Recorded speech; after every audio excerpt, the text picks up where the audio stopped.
Would the registrar please call the case? Thank you and good afternoon, Your Honor. This is case number IT 95-518T, the prosecutor versus Radovan Karadžić. Thank you. Good afternoon. I would like first to have appearance for the prosecution. Thank you, Mr. President. Alan Teeger, Hildegard Ertz-Retzloff, Ian Reed, appearing for the prosecution.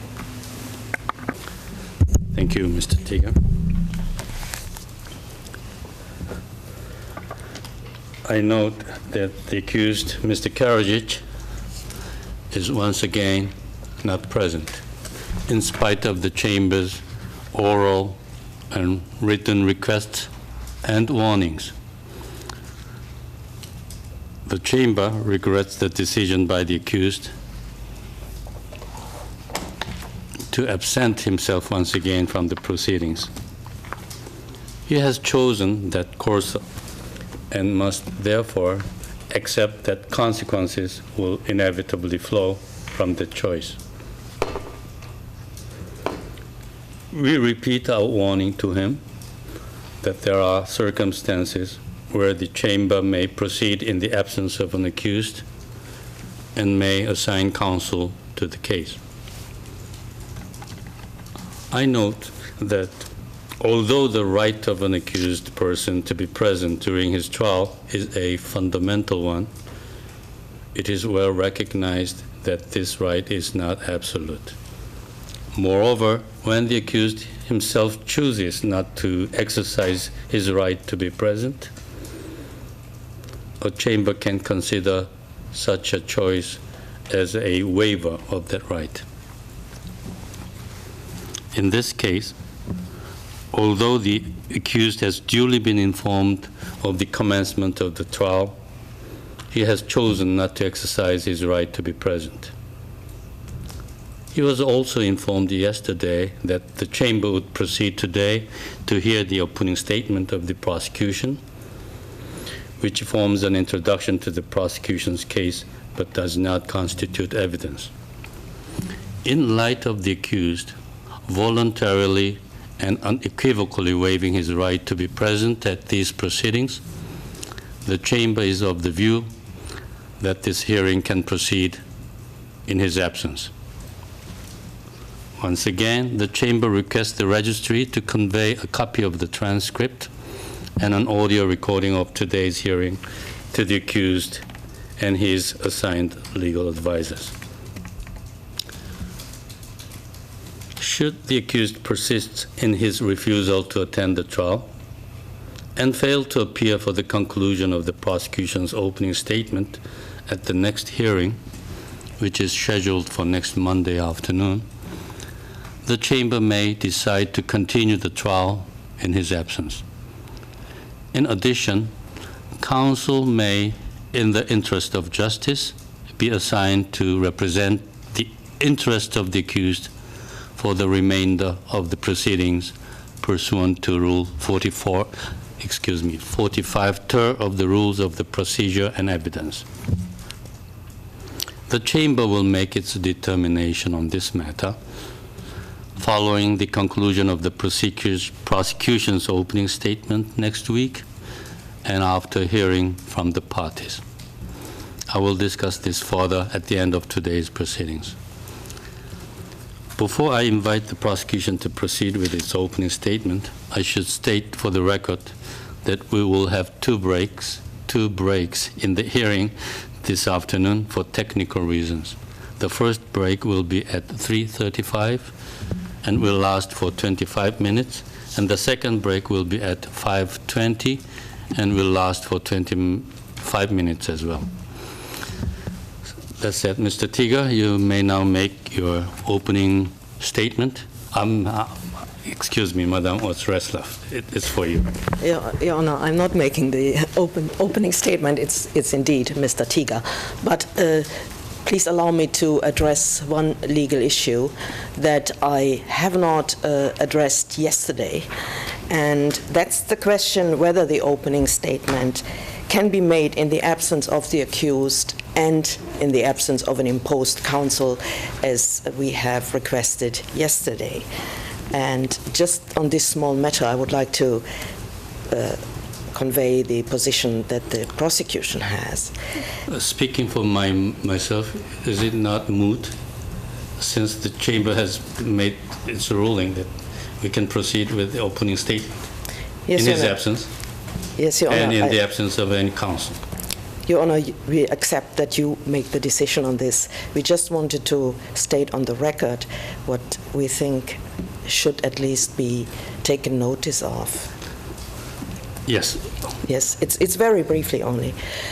The opening statement is regulated in Rule 84, and as it is positioned, this rule, as it is positioned within the rules of procedure and evidence, it's clear that the opening statement is part of the trial. One can take the position, and I see that the trial chamber took this position, that the opening statement is not part of the evidence presentation, and that the accused absence or the absence of counsel during the opening statement does not cause any prejudice to the accused. However, I would like to note that the appeal chamber, in the decision on appeal against the trial chamber's decision number 2 on assignment of counsel in the Schechel case of 8 December 2006, seems to take the opposite view. In that case, the prosecution also has made its opening statement in the absence of the accused. And in paragraph 29 of the said decision, the appeal chamber nullified the opening statement in the interest of fairness to the accused. That seems to indicate that the appeal chamber felt that the accused should have been present. And as a result of this decision, the prosecution's opening had to be repeated. That is all I would like to say. Thank you, Your Honor, to listen to this. The chamber announced its ruling in this case, and as to the nature of this case, we will discuss at the hearing, which is announced early on Tuesday. So now, Mr. Tiga, it's now for you to open your case. But I would like to ask you to finish slightly before 7 p.m., as I would like to say a few more words at the end of this hearing. Mr. Tiga. Thank you, Mr. President, and Your Honors. Approximately 3 weeks after the largest mass killing on European soil since World War II, the Supreme Commander of the forces involved explained in a closed session of his parliament who was responsible for the operation, which saw more than 7,000 men and boys killed and 25,000 women, children, and elderly expelled. The time had come, he said, and I'm quoting, and I signed Directive Number 7 to capture Tiochak, Srebrenica, Žepa, and Gorazde. The directive was signed and we embarked on it.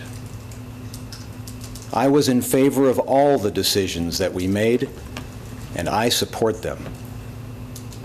All the decisions are recorded in the Supreme Command. I ordered in verbal and written form to attack Žepa and Srebrenica. The time had come. For years, the Supreme Commander had directed his forces in a campaign to forcibly carve out a mono-ethnic state from a multi-ethnic country. Although Žepa and Srebrenica had eluded his grasp, he had ethnically cleansed vast portions of Bosnia and Herzegovina and had surrounded and besieged its capital. Even before that effort began, the Supreme Commander explained in October 1991 what was coming for Sarajevo. Quote, "They have to know that there are 20,000 armed Serbs around Sarajevo. That's insane. They will disappear. Sarajevo will be a Karakazan, a black cauldron, where 300,000 Muslims will die, unquote. And he described what he envisioned for the Bosnian Muslims in the rest of the parts of Bosnia that he coveted. Quote, "They will disappear.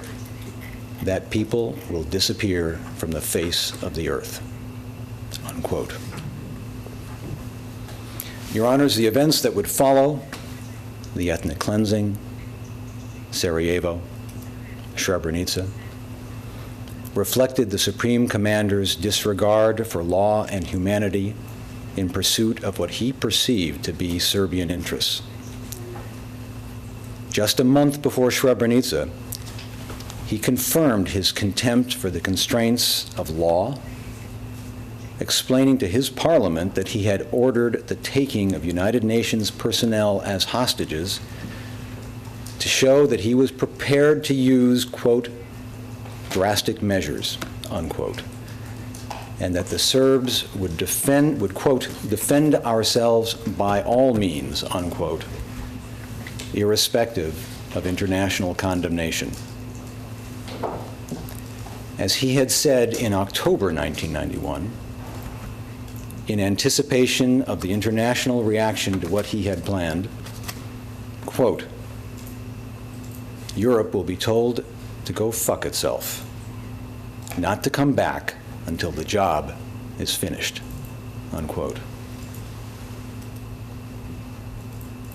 This case, Your Honors, is about that Supreme Commander, a man who harnessed the forces of nationalism, hatred, and fear to implement his vision of an ethnically separated Bosnia, Radovan Karadžić.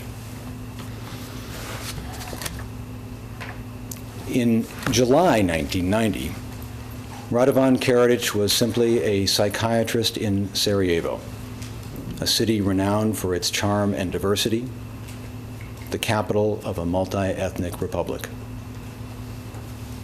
That month, he was elected as president of a newly formed political party, the SDS. 2 years later, he was the leader of the self-declared republic known as Republika Srpska, and he controlled 70% of Bosnia's territories. In the course of conquering the territory that he claimed for the Serbs, his forces killed thousands of Bosnian Muslims and Croats, imprisoned thousands more in squalid and brutal camps and detention facilities, and forced hundreds of thousands away from their homes. Your Honors, this was not the tragic but inevitable consequence of conflict. As noted by the UN Special Rapporteur in October 1992, and as the evidence will prove, quote, "Ethnic cleansing does not appear to be the consequence of the war, but rather its goal. This goal, to a large extent, has already been achieved through killings, beatings, rape, destruction of houses, and threats. Hundreds of thousands of people," and Your Honors, that refers to Bosnian Muslims and Bosnian Croats, "are being forced to leave their homes and to abandon their belongings in order to save their lives," unquote. That goal was reflected in a candid comment by a member of the Republika Srpska parliament to Karadžić and to the other officials assembled there in July of 1992, some very few months after the cleansing began. Quote, "We must admit that the Muslims have been planted to us as a people whose executioners we are to be," unquote. Your Honors, I'd like to show you a slide. This will show Momčilo Krajišnik, Radovan Karadžić's closest confidant and associate. In this photo, which is taken from a video, you can see him pointing out the territory held by Bosnian forces by late 1992. And that's the horseshoe-shaped area that comprises most of Bosnia's territory. And if you look at the top portion and see the arrow, that depicts an area known as Orašia. And Mr. Krajišnik was pointing out in the video that Orašia, quote, or is, quote, not yet under our forces. I mean, it's not liberated yet, unquote. Orašia was a municipality that was over 80% non-Serb. A demographic situation echoed in many of the other areas that were conquered by the Bosnian Serb forces, from which Bosnian Muslims and Bosnian Croats were murdered and expelled. And, Your Honors, when I use the word conquered, I use a word used over and over again by the Bosnian Serb Army and the Bosnian Serb political leadership to mean taken over by force and cleansed of its non-Serb population.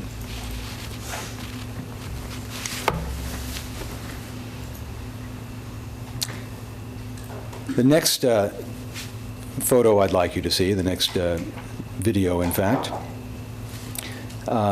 shows a vantage point from the hills of Sarajevo. And we'll see that shortly, a bit later. In the course of and following the conquests, Radovan Karadžić's forces encircled, besieged, and terrorized Sarajevo for years with sniping and shelling, using the city and its inhabitants as pawns through which to retaliate, to exert leverage in negotiations, and to pressure the Bosnian government to capitulate.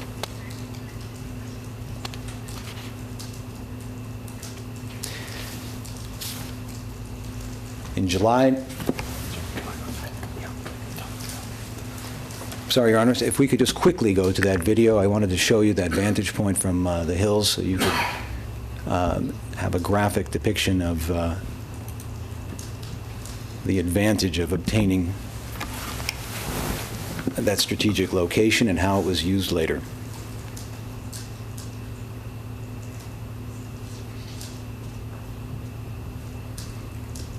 This is Karadžić and Mladić overlooking Sarajevo.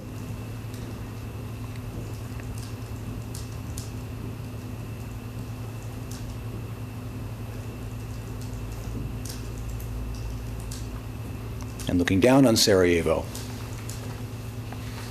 and the military advantage it conveyed for shelling and sniping is graphically evident.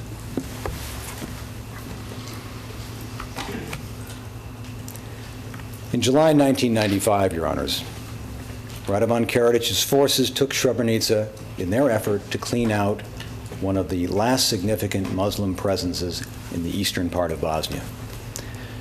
And over the days that followed, thousands of Muslim men and boys were systematically murdered. The women, children, and elderly expelled, and the Muslims in Srebrenica eliminated.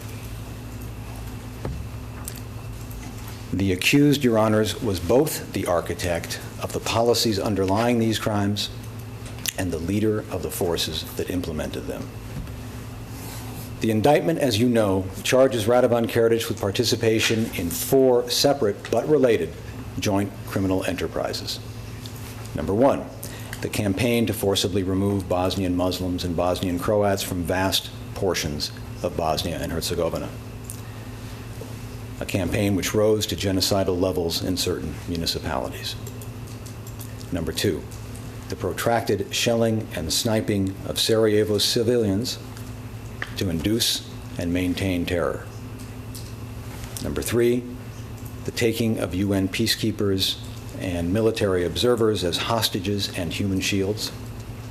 And number 4, the elimination of the Muslims in Srebrenica, the organized killings of the men and expulsion of the women and children, the genocide of Srebrenica Muslims. Your Honors, during the course of this trial, you will hear about many of those with whom Radovan Karadžić shared these objectives and who lent their own contributions to the criminal campaign, including such figures as Slobodan Milosevic, who shared Karadžić's determination to ensure that Serbs in Bosnia were not separated from their motherland, Serbia, by an independent Bosnia, and who provided Karadžić with the military might to conquer Bosnian territory and eliminate their unwanted populations. Ratko Mladić, Karadžić's military commander, who once said that his only concern about Muslims was to make them vanish, and who said on the day he entered Srebrenica that now the time had come for Serbs to revenge themselves on the Turks. Momcilo Krajišnik, President of the Bosnian Serb Parliament, or Assembly, the term you'll hear more often, Karadžić's old friend and closest confidant, whose kinship with Karadžić in pursuit of their shared objectives was reflected in this description by an Assembly member. Quote, "The highest RS leaders, the highest Republika Srpska leaders," and I'd like that on the screen, please. First of all, Mr. Karadžić and Mr. Krajišnik could not sail the Serbian boat and the Serbian people in it in a more successful manner than they did.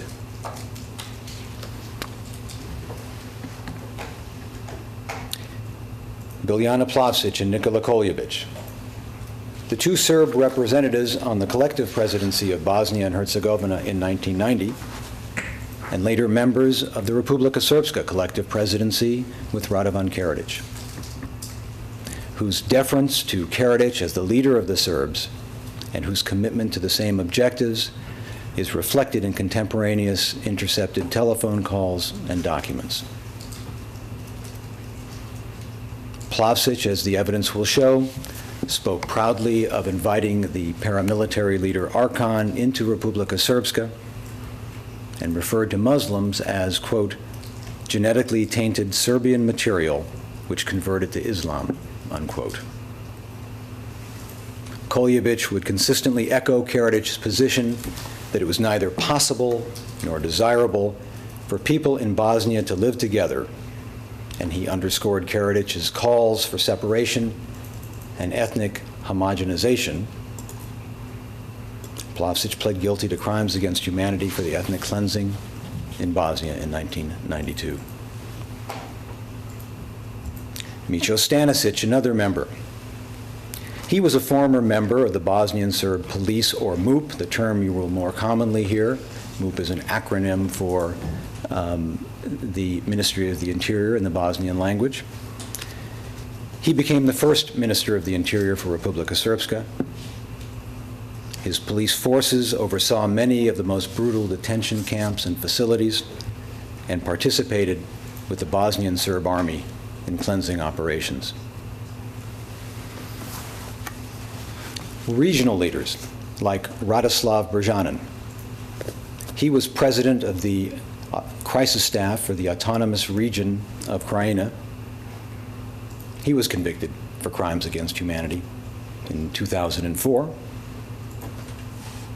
Brjanin would describe Muslims as the foul scum on Serbs' shoes and praised the Omarska camp as part of a job, quote, well done. He was among the many regional and municipal leaders promoted or praised by Karadžić following the cleansing of Muslims in their areas. Municipal leaders, such as Miroslav Dronić, who orchestrated the cleansing of Bratunac in 1992 and was another of those whose implementation of forcible ethnic separation was recognized and rewarded by Karadžić. In Dronić's case, by his appointment as civilian commissioner for the now Muslim-free area of Srebrenica in 1995. Dronić pled guilty to crimes against humanity for his role in the 1992 cleansings. In short, Your Honors, the scale of this effort required the participation of many persons. But standing astride the conquest of Bosnian territory as the undisputed leader of the Bosnian Serbs throughout was Radovan Karadžić. His leadership was reflected in his many positions of authority, was acknowledged by his colleagues consistently, and was attested to by Karadžić himself. He was president of the SDS, the controlling party throughout the conflict, from its inception throughout the whole course of the war. He was president of the National Security Council, the emergency body which served as a de facto collective presidency from just before the commencement of the takeovers until approximately 15 May 1992.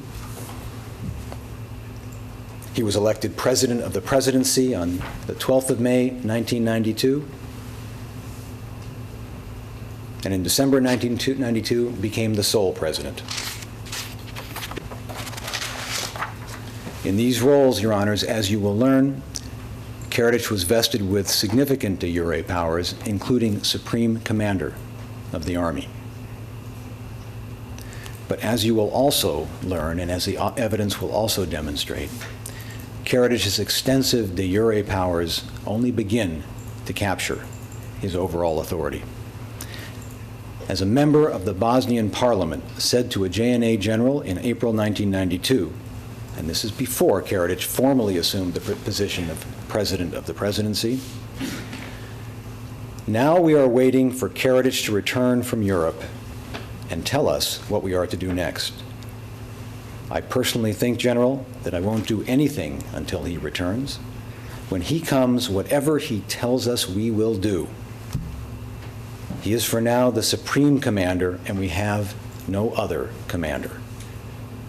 The federal Yugoslavia on the one side and the Serb people in the situation they are in on the other. We have our commander. It is that man. We must obey him." Or let's hear Radovan Karadžić describe it himself, characterizing virtually everyone in official structures as his assistants. Quote, "As Commander-in-Chief and President of the state, I can say that one can only wish to have assistants as I do, in the presidency, the assembly, the government, the generals I have in the army, such as Ratko Mladić, Manojlo Milovanovic, the members of the general staff, corps commanders, commanders of special units of the Ministry of Internal Affairs." His assistants. Your Honors, from this platform of leadership, Karadžić, in the words we saw earlier, steered the Serbian boat toward the goals he set. A Serbian state on what he considered to be historically Serbian territory, which was finally free of those he saw as eternal enemies,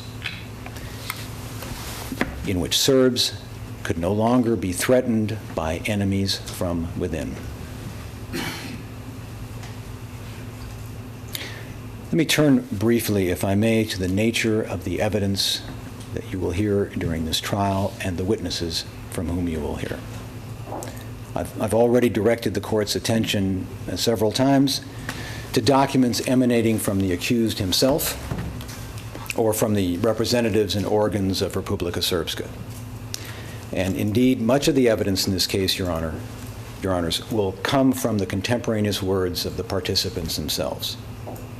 They'll come from official documents such as transcripts of the Bosnian Serb Assembly, Bosnian Serb Presidency, government, crisis staffs, military and police reports and orders, speeches and rallies, and other contemporaneous documents. These documents reveal events and objectives in ways that are sometimes subtle and sometimes shockingly explicit. The prosecution will present these documents to Your Honors, thus in many instances placing you figuratively at key events or meetings. And you will also have the benefit of many intercepted telephone conversations, which will allow you to see or hear the contemporaneous words of many participants, including the accused himself, as they were spoken. And, Your Honors, you will also hear from many witnesses, of course.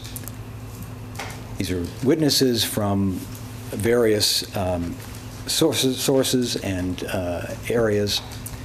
Witnesses including representatives of international organizations who warned Karadžić repeatedly, but to no avail, that crimes must cease. Witnesses who are insiders, that is, persons who work directly with Radovan Karadžić or other members of the JCE, and whose testimony will confirm, however reluctantly on their parts, the inescapable conclusions that emerge from the documents themselves, and which describes Karadžić's control of events. And you will hear from some of the victims themselves. Many of these crimes, of course, have been the subject of previous litigation, and they are indeed reflected in the proven judicially noticed facts, as well as the written statements and testimonies of those persons who previously testified. This will obviate the need to ask these victims to once again revisit their sufferings and tragedies. Nevertheless, their voices, still compelling and powerful, are reflected in those documents. For example, Your Honors, you will hear from witnesses, or you will read the evidence of witnesses who describe how they lived peacefully with Serb neighbors for many years until nationalism became prominent. Will describe how they observed their Serb neighbors being armed and discussing war, how the police in their municipalities were ethnically divided, how these victims were increasingly marginalized and threatened, how their municipalities were forcibly taken over by Serb forces, how their villages were shelled and destroyed, how they were arrested or rounded up with other non-Serbs and sent to camps where detainees lived like animals and were abused, raped, and killed, how they were transferred from camp to camp in the network of detention facilities and camps that spanned the municipalities, how they were eventually exchanged, a euphemism for their expulsion from Bosnian Serb-controlled territory, after signing documents relinquishing their property to the Bosnian Serb state, how their homes were burned and their religious sites destroyed. And, Your Honors, you will also hear from Sarajevo residents who lived in constant terror day after day for years, knowing that they or their loved ones were targets. And you will hear them describe how during the course of that siege they huddled in basements, burning scraps for warmth, terrified about exposing themselves to shelling and sniping, but forced to do so by hunger, thirst, and cold. Of living in a city where everyday activity was life-threatening and no place was safe. And, Your Honors, you will hear from victims from Srebrenica. Victims who were driven by Serb forces from one area to the next in parts of eastern Bosnia, ultimately arriving in Srebrenica with others who had been ethnically cleansed, where they lived in wretched conditions. From mothers who, after the fall of Srebrenica, tried in vain to shield their boys from being taken from them to the killing fields. From men who were forcibly taken from their families in Srebrenica and removed to mass execution sites, but miraculously survived by feigning death.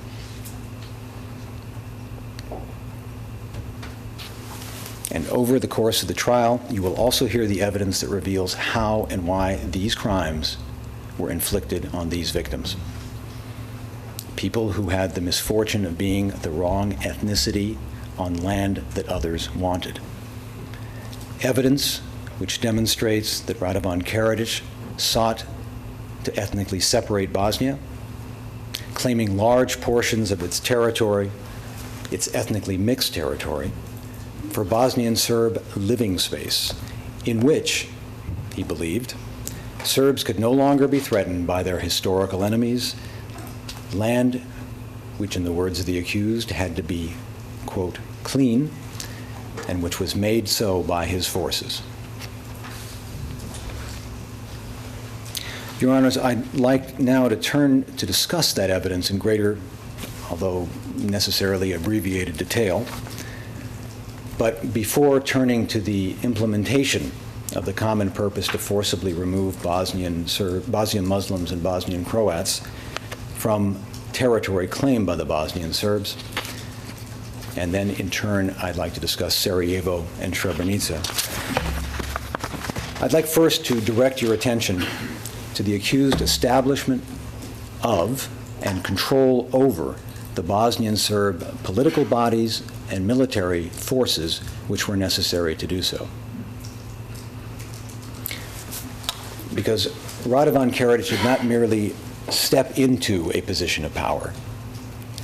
He, along with like-minded compatriots, created and then he led the bodies and forces necessary to implement his objectives.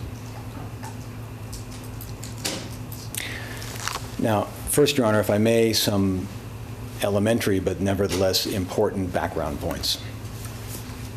If we can have the map of Yugoslavia on the screen, please. Yugoslavia was a federal state, as I'm sure you're aware, comprised of 6 republics and 2 autonomous provinces. Although the vast majority of Serbs in Yugoslavia lived in Serbia proper, there were also sizable ethnic Serb populations in Croatia and in Bosnia. In Bosnia, the Serbs comprised approximately 31% of the population in 1991. Muslims in Bosnia were the majority population, although not the absolute majority, at 44%, and ethnic Croats constituted approximately 17% of the population. Now, Bosnia had a deserved reputation as an ink spot or leopard skin republic, one in which the ethnicities were intermingled. Even in municipalities where one nationality was an absolute majority, there was often a sizable percentage of other ethnic groups. And you can see that in the 2 demographic maps I'll show. The first depicts is a municipality map, which depicts the majority population in each municipality by color. Green represents Muslims, red represents Serbs, blue Croats. The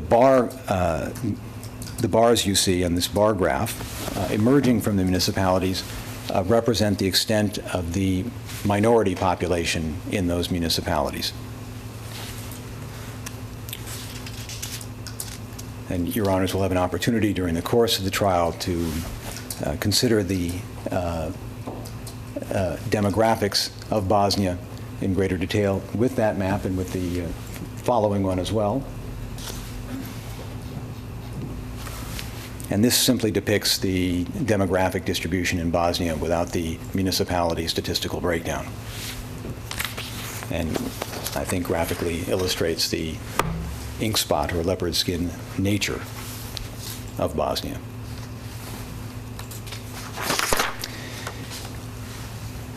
Your Honors, following the breakdown of the communist system in Eastern Europe in the late 80s, elections were held in Bosnia and elsewhere in 1990. 3 nationalist parties were established: the Muslim SDA party, the Serb SDS, and the Croat HDZ, each of which received a percentage of votes largely corresponding to their demographic share of the population. The SDS would prove to be a powerful machine with President Karadžić at its helm. It took a large number of seats in Parliament, or the Assembly, as it was called, and acquired many important posts in the Bosnian political structure. Biljana Plavšić and Nikola Koljević were 2 of the 7 members of the collective presidency of Bosnia.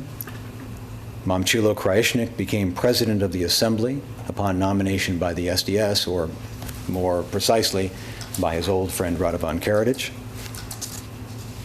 These Bosnian Serb officials reported to and collaborated with Karadžić, as you will hear from witnesses and as you will also see in documents and intercepts. The SDS reached into virtually every municipality.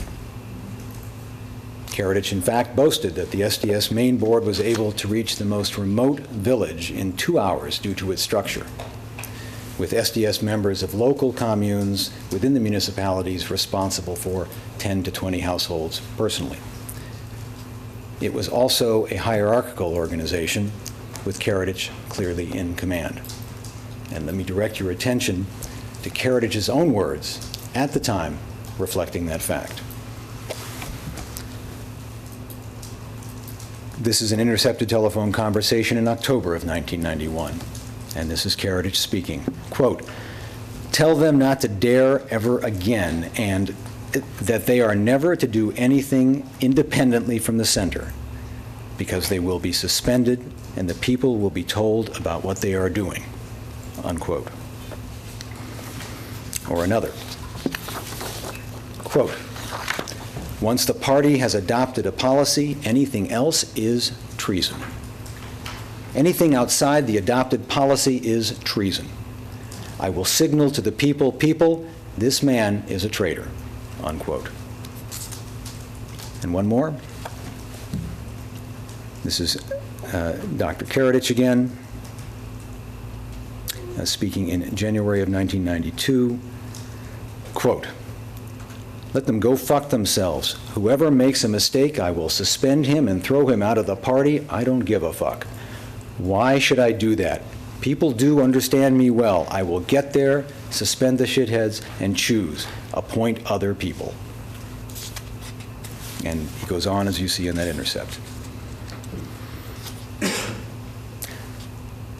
As president of the SDS, Radovan Karadžić was a hands-on leader who maintained direct contact with SDS municipal and regional leaders in the field.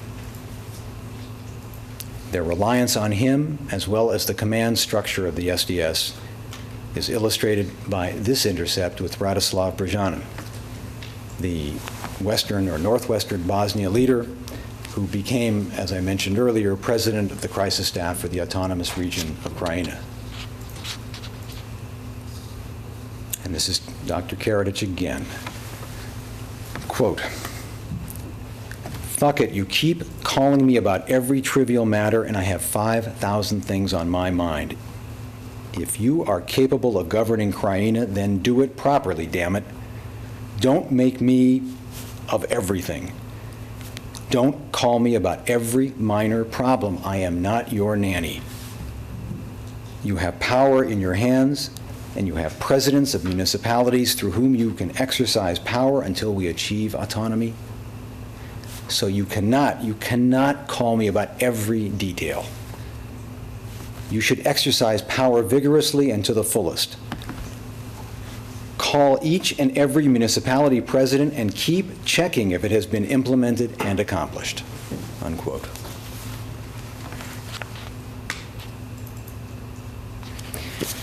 Now, Your Honors, Radovan Karadžić knew that the disintegration of Yugoslavia meant that republics might seek independence, and that Serbs in Croatia and Bosnia might become minorities in the new countries that were then established. And from virtually the beginning of the SDS, Karadžić made clear that such a possibility would be resisted by Serbs, by force if necessary.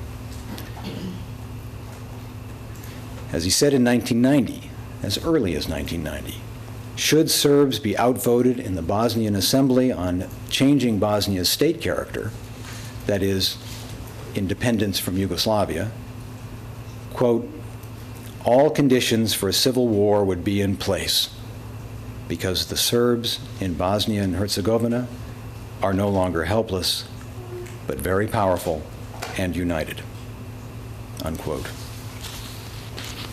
And Milosevic, Karadžić's powerful ally, echoed those words, saying flatly in January of 1991, quote, "Any division into several states that would separate parts of the Serbian people and put them into separate sovereign states cannot be acceptable. More precisely, it is completely out of the question."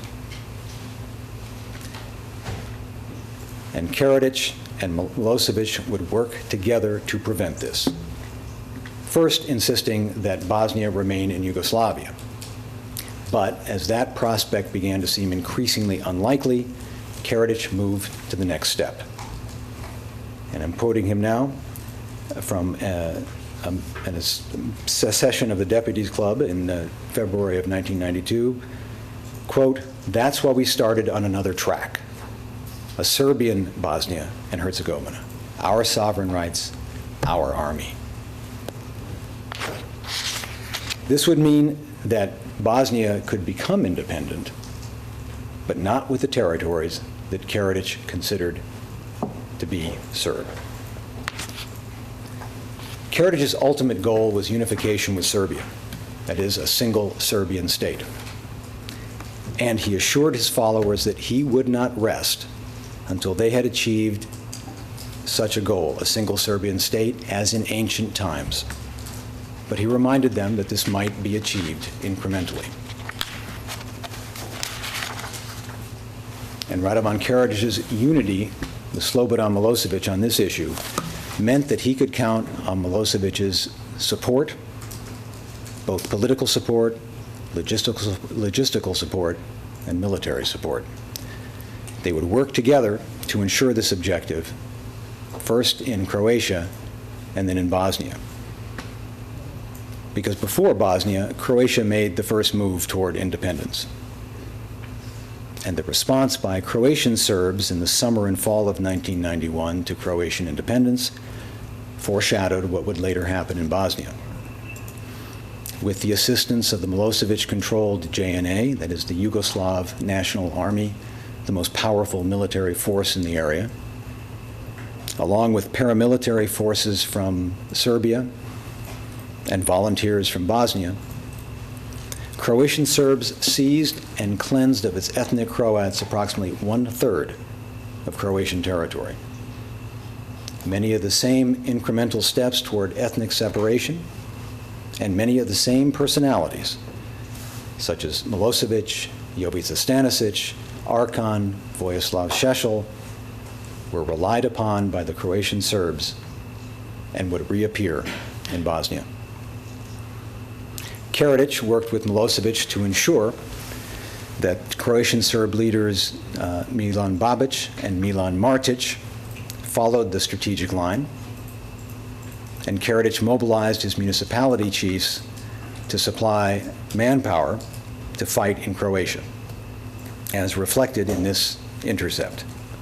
Quote, I gave the order to all the municipalities there and all the presidents of the municipalities.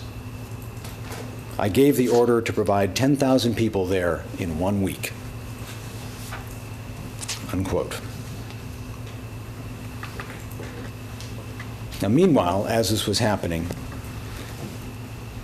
efforts by Karadžić and Milosevic in Bosnia in 1991 to reach an agreement with Bosnian President Alija Izetbegović or other Bosnian leaders that Bosnia would not pursue independence had proven unsuccessful.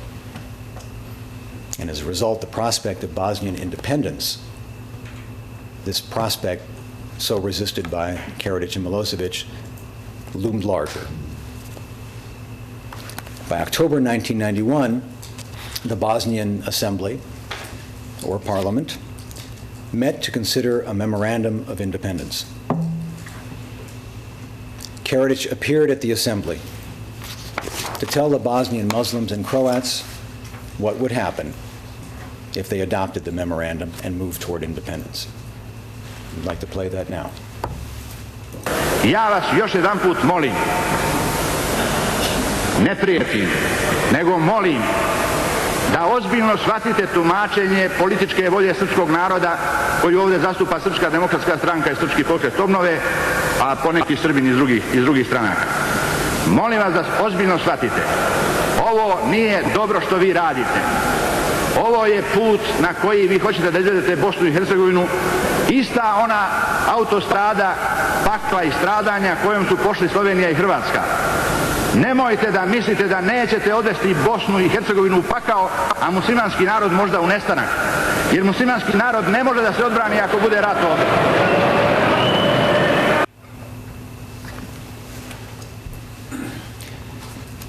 And by the disappearance of the Muslim people, Karadžić meant that they would be physically annihilated. That same week, he reminded his brother that 12% of Serbs had made, quote, a hell in Croatia. And in Bosnia, this would mean, quote, war until their extinction, unquote. And in another intercepted telephone call that week, again, the same week that he made the speech we just heard, he forecast in detail the bloodshed that he would unleash, down to the attitude he would take toward the expected international reaction. Quote, they should be thrashed if they start a war. They'll disappear. And his interlocutor, there'll be rivers of blood, but Karadžić, they will disappear. That people will disappear from the face of the earth if they start now. Our offer was their only chance. Even that was too much, what we offered them. They have to know that there are 20,000 armed Serbs around Sarajevo. That's insane. They will disappear. Sarajevo will be a Karakazan, where 300,000 Muslims will die. They're not right in the head. And he went on, I don't know. Now I will have to talk to them openly. People, don't screw around. There are 400,000 armed Serbs in Bosnia and Herzegovina. What are you thinking of? Plus, there's the army and the hardware and everything. Do you think you can just secede like Croatia? And they are literally going. Yesterday they told us at these negotiations of ours between the assembly sessions that a sovereign Bosnia means an independent Bosnia if Yugoslavia doesn't. And then he would continue in the conversation. We will not force them to do anything, but they simply don't have any way to carry out a secession. I think this is clear to the army and clear to everyone. It will be a real bloodbath. And further, Karadžić said, he's talking with Europe. His interlocutor said, it'll be terrible. And then Karadžić said, and Europe will be told to go fuck itself, not to come back until the job is finished.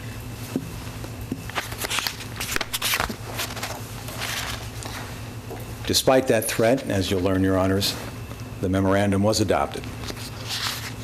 And from that point forward, Radovan Karadžić and the Bosnian Serb leadership moved forward to build the structures to ethnically separate Bosnia. As Karadžić said to Slobodan Milosevic in a telephone conversation on October 24th, 1991, quote, we cannot allow this. We have to prepare everything, and we have prepared everything to create a factual situation which cannot be, on which they will break their teeth. There is no price under which we will live with them in some state. There is no price. It's over. And then he continued, quote, these are calculated steps, and we have to establish authority and control over our territories so that he will not be able, and by he, he's referring to Ali Izetbegovic, he will not be able to get sovereign Bosnia and Herzegovina. Croatia doesn't control 30% of the territory. Bosnia won't control 60% of the territory. And over the next few months, Karadžić transformed the SDS into the bodies through which he would implement forcible ethnic separation. The first such structure, Your Honors, was the Bosnian Serb Assembly, the club of the SDS deputies in the Bosnian parliament, and the delegates to the parliament were commonly called deputies. That club of SDS deputies was transformed into the Bosnian Serb Assembly. That assembly was led by Momčilo Krajišnik, Karadžić's closest associate. And it was established on October 24th, 1991, the same date as the telephone call with Milosevic that you just saw. At the Assembly's inaugural session on October 24th, Karadžić underscored the need for separation from Bosnian Muslims and Bosnian Croats. The Serbs, he insisted, were faced with the same destruction as in World War II, faced with, quote, the same plans, the same criminals, and the same victims. He also emphasized to the deputies of the newly formed assembly, quote, this is a historic step. This is the step with which the Serbian people are breaking the last illusions, recognizing their enemies and rounding up their being in such a way that they can never be attacked again from inside, unquote. The Bosnian Serb Assembly was a valuable instrument for disseminating policy to the field and for receiving information about events on the ground from the many officials who gathered at the Bosnian Serb Assembly. Krajišnik, for example, explained why so many municipal representatives were present at assembly sessions, saying, quote, that is the best way to keep our people aware of what is going on. We have seen that the people were leaving assembly sessions with a clear vision of what they were supposed to do, unquote. And that clear vision came from Karadžić. Although not technically or formally a member of the assembly, he was invariably the key speaker, advancing and explaining his policies. And his authority as leader of the Bosnian Serbs was evident at virtually every session. Here's one deputy and a quote that reflects that. Quote, I know that Karadžić, as the president of the SDS, is truly the leading figure among the Serbian people. And 5 of his sentences are enough to change the entire course of the session, unquote. After the establishment of the Bosnian Serb Assembly in October, a Council of Ministers was selected in December. This body consisted of the leading Serb ministers in the existing Bosnian government and was essentially a government in waiting. Now, the term government, Your Honors, does not mean the entire political structure, but it refers to the body comprised of the various ministries, that is the Ministry of the Interior, Ministry of Justice, Ministry of Defense, and so on. And at the top of that government, a mandator or president or prime minister, you'll hear all 3 terms, who would coordinate the work of the ministries in the government. This was one branch of the Bosnian political structure, and then one branch of the Bosnian Serb political structure, along with the other 2 most significant branches, the Assembly and the Presidency. The Council of Ministers, as I say, the precursor to the government, was another vehicle for implementing Karadžić's policies and calculated steps. As he told a Bosnian Serb regional leader on the first day of the council's meeting, that is their inaugural meeting, quote, we have all of that in the plans. We have all the moves in the envelopes. They must not do it before we do it in the whole of Bosnia. We will have a council of ministers today. We have done everything today. We have plans for everything. The Council of Ministers would give way in March of 1991 to the government.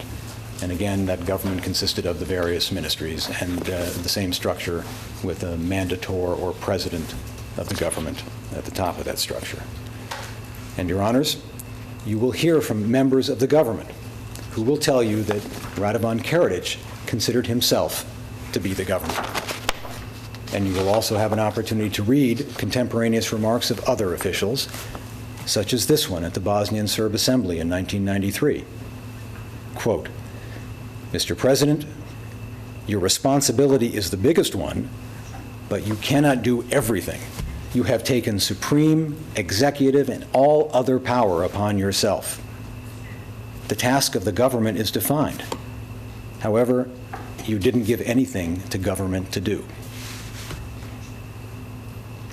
But again, Your Honors, let's hear it from Radovan Karadžić himself.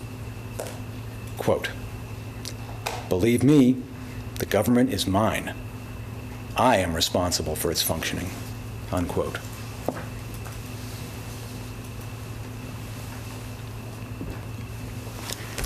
As for the presidency or chief executive position, Your Honors, it was Karadžić again. As mentioned before, he was the president of the SDS throughout, in what was basically a one-party state. He was president of the National Security Council from March of 1992 until May of 1992. That functioned basically as a collective presidency, or as an equivalent. He was president of the collective presidency from May of 1992 until December of 1992, and then sole president of the RS thereafter until 1996. The only point at which anyone else was even nominally president was when Plavšić and Koljević were named acting presidents from February, that is late February of 1992, until the establishment of the collective presidency in May of 1992. And when that happened, Koljević himself stated that Karadžić should be named as, quote, "the man who is the most obvious choice and has done more than all the rest of us, both for the Serbs in Bosnia and Herzegovina and for Serbdom in general. I need not mention his name. You all know I am referring to Dr. Radovan Karadžić."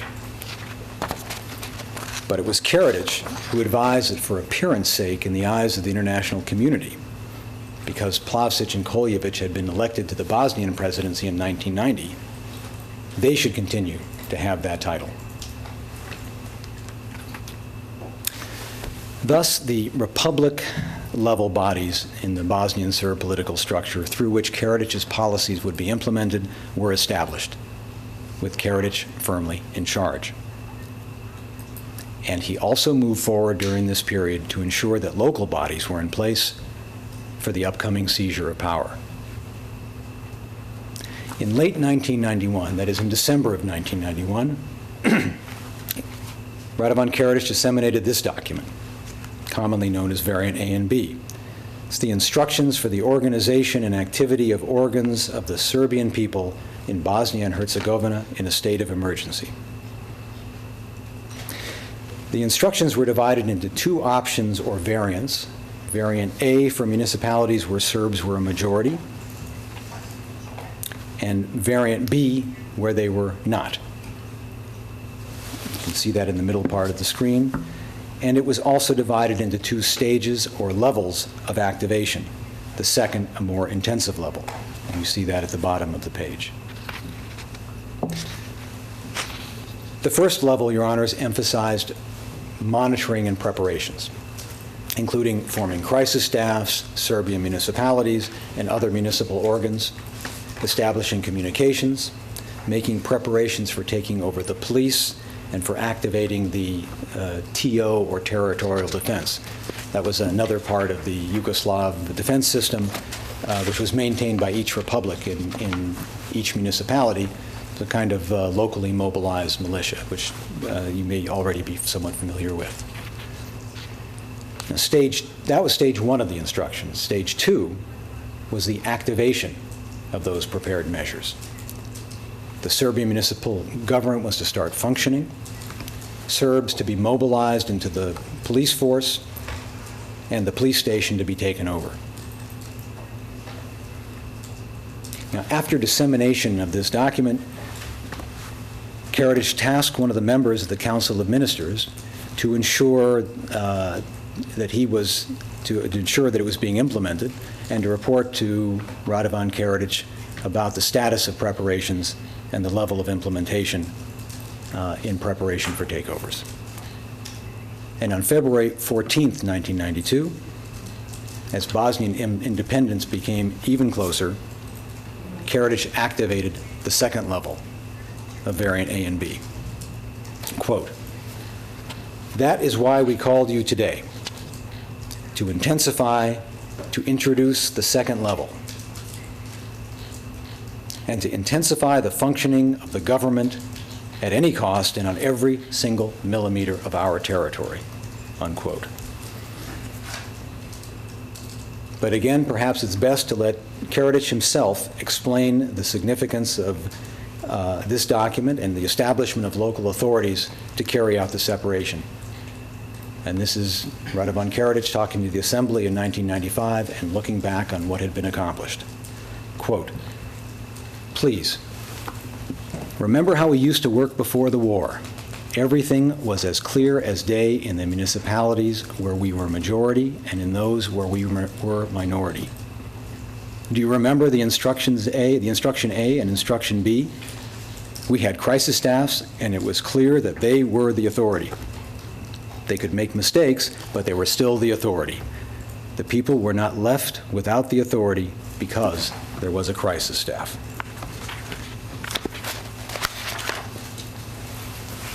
Karadžić also continued during this period of time to remain in close contact with his local officials, including through direct personal contacts, such as the telephone calls we saw earlier, or through personal meetings, through emissaries to the municipalities, and through plenary sessions attended by both Republic-level officials and prominent local officials. Nevertheless, political organs, whether at the Republic, regional, or local level, would be insufficient alone to effect the separation, the forcible separation. Armed forces would be needed, and they were established as well. A separate Bosnian Serb police, armed units under SDS control, and behind them, the powerful JNA to back them up. First, Your Honors, let me briefly address the Bosnian Serb Police, or MUP. Now, from the outset of his tenure as president of the SDS, Karadžić closely monitored the appointment of police officials within the joint MUP, within the Bosnian MUP, receiving reports and giving instructions to the top Serbian personnel within that joint MUP. He worked particularly closely with Momčilo Mandić, who was then a high-ranking Serb official within the joint MUP and who later became the Republika Srpska's first Minister of Justice. You will see intercepts with Mandić and other Serb officials then serving in the joint MUP, in which Karadžić dictates personnel appointments and other issues. These intercepts, in which he is alternately referred to as Mr. President or Boss, again reflect his preeminent status.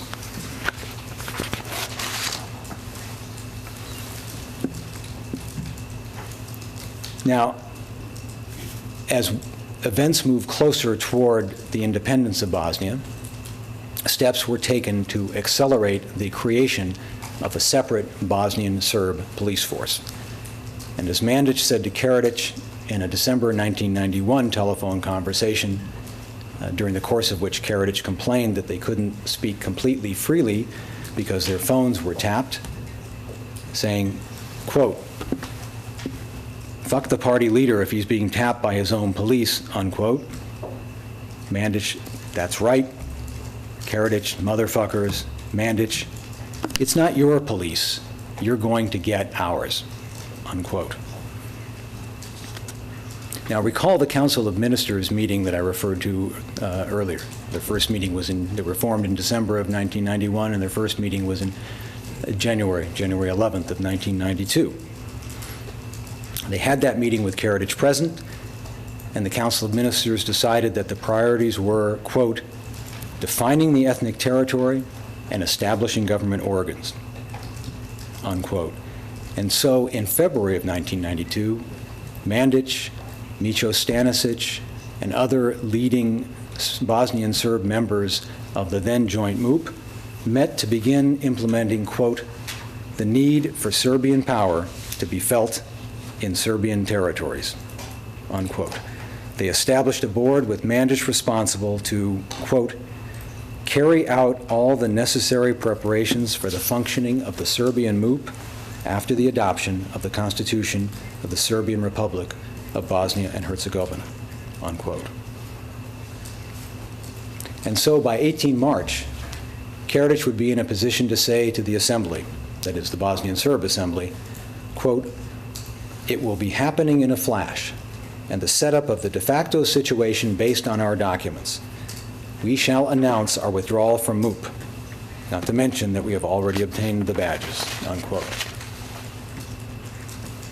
And on March 31st, 1992, Mandić sent a dispatch to all levels of the police declaring that the joint MOOP, the Bosnian MOOP, the ethnically mixed MOOP, was abolished, and a separate Bosnian Serb MOOP had been established. Despite pleas for unity from the Bosnian Minister of Interior and from the police trade union, the RS MOOP was formed and moved forward. And over the course of the following months and years, beginning with the takeover of Bijeljina on the 31st of March 1992, the police took part in takeovers, disarmament, and ethnic cleansing of Bosnian Muslims and Bosnian Croats in Serb-claimed areas. Immediately following the establishment of the Bosnian Serb Army, the VRS, on the 12th of May 1992, Micho Stanisic formed war units from the Ministry of the Interior, which were subordinated to the Army for operations, but remained as intact units under the leadership of a police official. The police ran many of the camps in which Muslim and Croat civilians were held, such as Omarska in Prijedor, Susica camp in Vlasenica, Kula in Sarajevo, and committed some of the most significant mass murders, such as the Vlasic Mountain Massacre in August of 1992 of more than 200 recently released detainees. Heading the MOOP in 1992, as I've mentioned, as its first Minister of Interior, was Micho Stanisic. As Stanisic assured the Assembly in November of 1992, he implemented Karadžić's policies. Quote, "I, as a man, have followed policies of the SDS presidency and our deputies in the former state. I have always followed these policies," unquote. Your Honors, let me briefly mention the JNA, the powerful military force that assisted and backed these takeovers. You've already heard the October intercepts in which Karadžić expressed great confidence in the Army's crushing response to the prospect of Bosnian independence. Karadžić would continue to count on Milosevic and the military might of the JNA, both directly and also to arm his SDS military formations. As Karadžić said about the JNA in July of 1991, quote, "What is this if not a Serb army," unquote. And the JNA's shift from an all-people's army toward a force aligned with Bosnian Serb interests is captured in a couple of documents that I'll show you now. The first document was issued by the Yugoslav Minister of Defense in December of 1991. It leaves little doubt about the ethnic group with which the Army sided, declaring as the first priority for accomplishing the ultimate objectives of the war, quote, "the protection of the Serbian people." Those are the ultimate aims. The second document was issued approximately 4 months later by the JNA head of a military district in Bosnia and reveals that the document we just saw from the Minister of Defense was swiftly implemented. That document reflects that approximately 70,000 Serb volunteers were armed by the JNA and SDS in the municipalities all around Bosnia in anticipation of the takeovers. And that document is quotes, "JNA distributed 51,900 pieces of armament and SDS 17,298. And Your Honors, as you'll see in that document, this corresponds precisely to the number of volunteers as also reflected.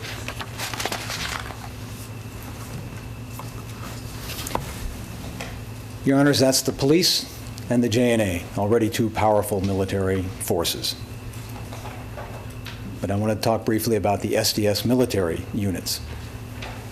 And I'll allow Karadžić's close associate just to speak about that to you. This is Jovan Tintor, leader of the Serbs in Vogasha, one of the Sarajevo municipalities, and close associate of the accused. Quote, "I went from municipality to municipality and created military formations on order from my president. We created brigade commanders down to platoon commanders. All this was done by SDS," unquote. But again, Your Honors, let's hear it from Karadžić himself. Quote, "We made various calculations and agreements with Yugoslavia. We decided to set up the TO, the Serbian brigades, which were indeed led by the SDS, but not as a party army, but as a people's army. The core of the army existed in every municipality. I would like to hear in which municipality it did not exist," unquote. And Karadžić also explained, quote, "Distribution of weapons was carried out thanks to the JNA. What could be withdrawn was withdrawn and distributed to the people in the Serbian areas. But it was the SDS which organized the people and created the army. It was an army. Together with the police, those were the armed forces of the Serbian Republic of Bosnia and Herzegovina. They created the space, liberated and created the space." And Your Honors, when we return, I'd like to talk to you about what that space was and who it was liberated from. Thank you, Mr. Tiga. We'll have a break for 25 minutes. We'll resume at 4 o'clock. All rise. Pojďte,